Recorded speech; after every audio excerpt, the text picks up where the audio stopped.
O desejado de todas as nações. Capítulo 55. Não com aparência exterior.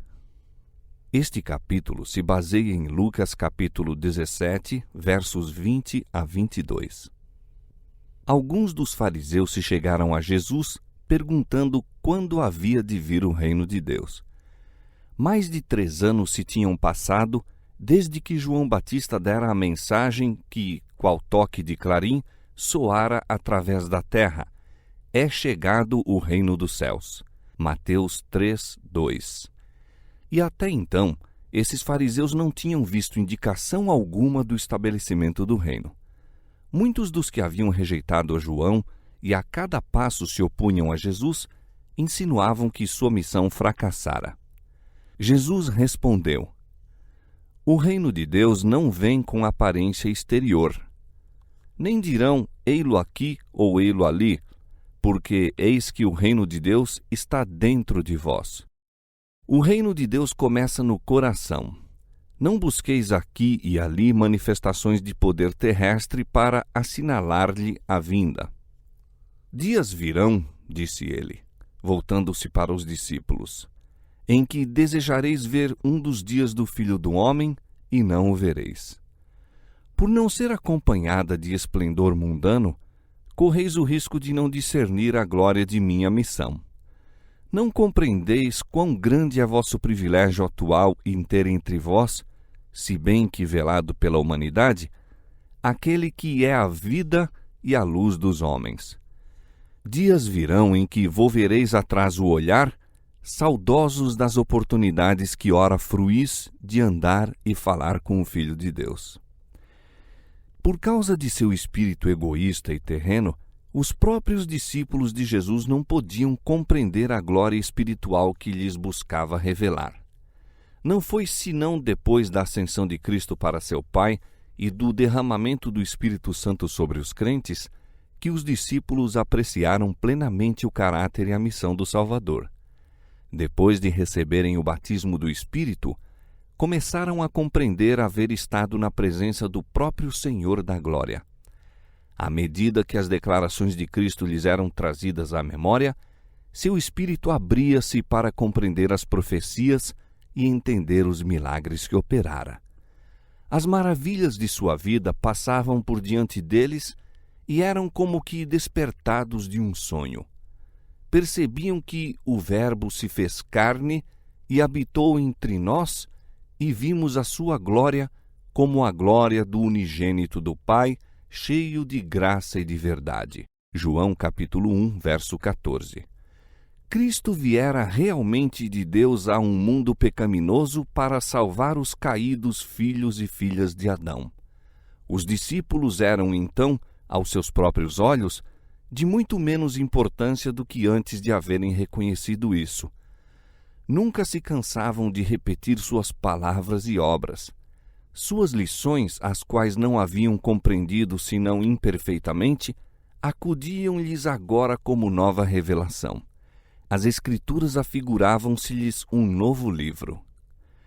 Ao examinarem os discípulos as profecias que testificavam de Cristo, eram postos em comunhão com a divindade e aprendiam daquele que ascendera ao céu para completar a obra que iniciara na terra. Reconheciam que nele habitava sabedoria que nenhuma criatura humana, a não ser ajudada por meios divinos, poderia compreender. Necessitavam o auxílio daquele que reis, profetas e justos haviam predito. Liam e reliam, surpreendidos os proféticos esboços de seu caráter e obra. Quão imperfeitamente haviam compreendido as passagens proféticas! Quão tardios tinham sido em assimilar as grandes verdades que testificavam de Cristo! Contemplando-o em sua humilhação, quando andava entre os homens, não penetraram o mistério de sua encarnação, a dualidade de sua natureza. Seus olhos estavam empanados, de maneira que não reconheciam plenamente a divindade na humanidade. Depois de serem iluminados pelo Espírito Santo, porém, como o desejavam tornar a ver e ficar-lhe aos pés. Como almejavam poder chegar-se a ele e pedir-lhe a explicação das passagens escriturísticas que não compreendiam. Quão atentos se lhe haveriam de escutar as palavras. Que quereria Cristo dizer com a frase: ainda tenho muito que vos dizer, mas vós não o podeis suportar agora. João 16:12. Quão ansiosos se sentiam de conhecer tudo. Doía-lhes que sua fé tivesse sido tão fraca, que suas ideias houvessem estado tão distantes do alvo, que houvessem faltado tanto em compreender a realidade. Fora por Deus enviado um mensageiro para proclamar a vinda de Cristo e chamar a atenção do povo judeu e do mundo para sua missão, a fim de que os homens se preparassem para recebê-lo. O maravilhoso personagem anunciado por João estivera entre eles por mais de 30 anos e não o tinham, na verdade, conhecido como aquele que era enviado por Deus. O remorso apoderou-se dos discípulos por haverem permitido que a incredulidade dominante lhes levedasse as opiniões e obscurecesse o entendimento. A luz deste tenebroso mundo brilhara por entre a escuridão, e eles deixaram de perceber de onde lhe provinham os raios. Perguntavam a si mesmos por que havia seguido uma direção que tornara necessário a Cristo reprová-los. Repetiam frequentemente suas conversas e diziam: por que permitimos que considerações terrestres e a oposição dos sacerdotes e rabis nos confundissem os sentidos, de modo a não compreendermos que alguém maior que Moisés se achava entre nós, que nos estava instruindo alguém mais sábio que Salomão?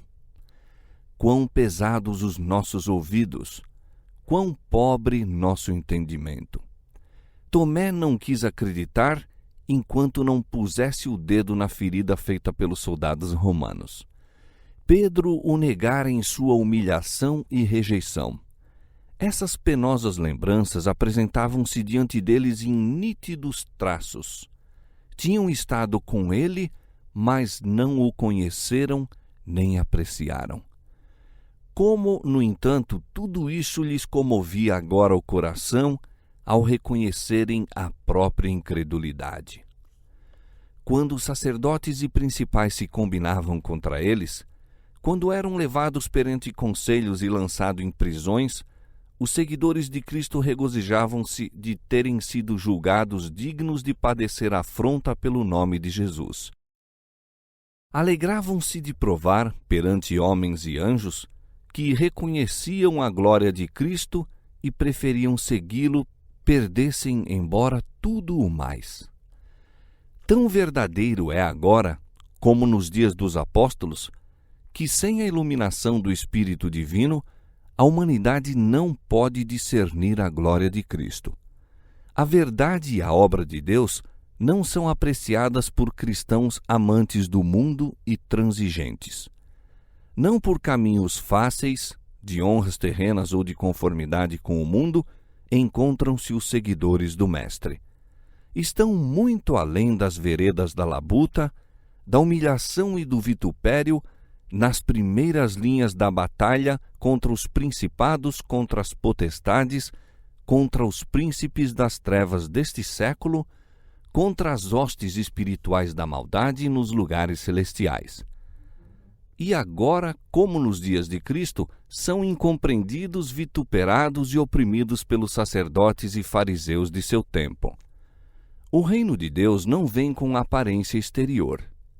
O Evangelho da graça de Deus, com seu espírito de abnegação, não se pode nunca harmonizar com o do mundo. Os dois princípios são antagônicos. O homem natural não compreende as coisas do Espírito de Deus porque lhe parecem loucura, e não pode entendê-las porque elas se discernem espiritualmente. 1 Coríntios 2,14. Mas hoje, no mundo religioso, existem multidões que, segundo creem, trabalham pelo estabelecimento do reino de Cristo como um domínio terrestre e temporal.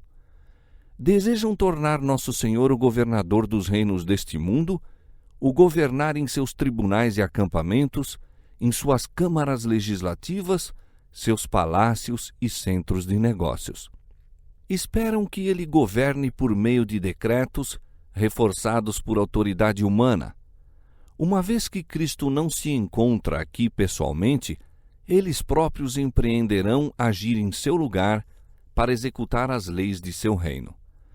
O estabelecimento de tal reino era o que desejavam os judeus ao tempo de Cristo.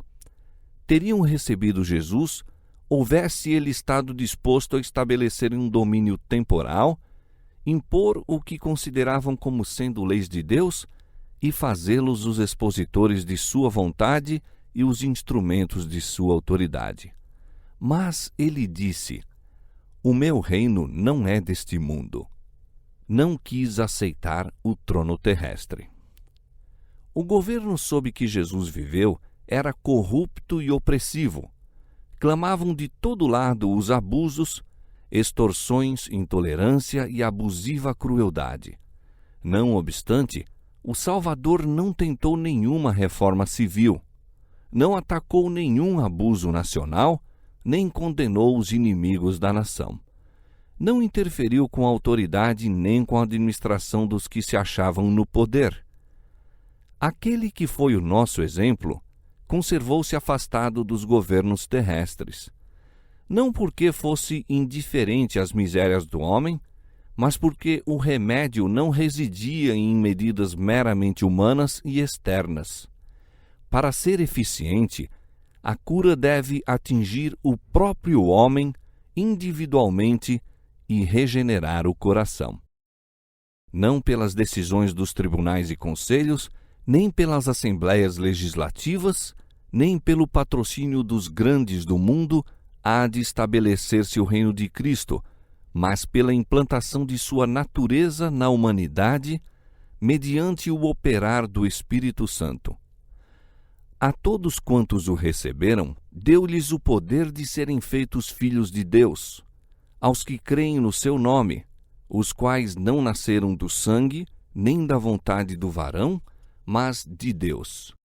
Aí está o único poder capaz de erguer a humanidade.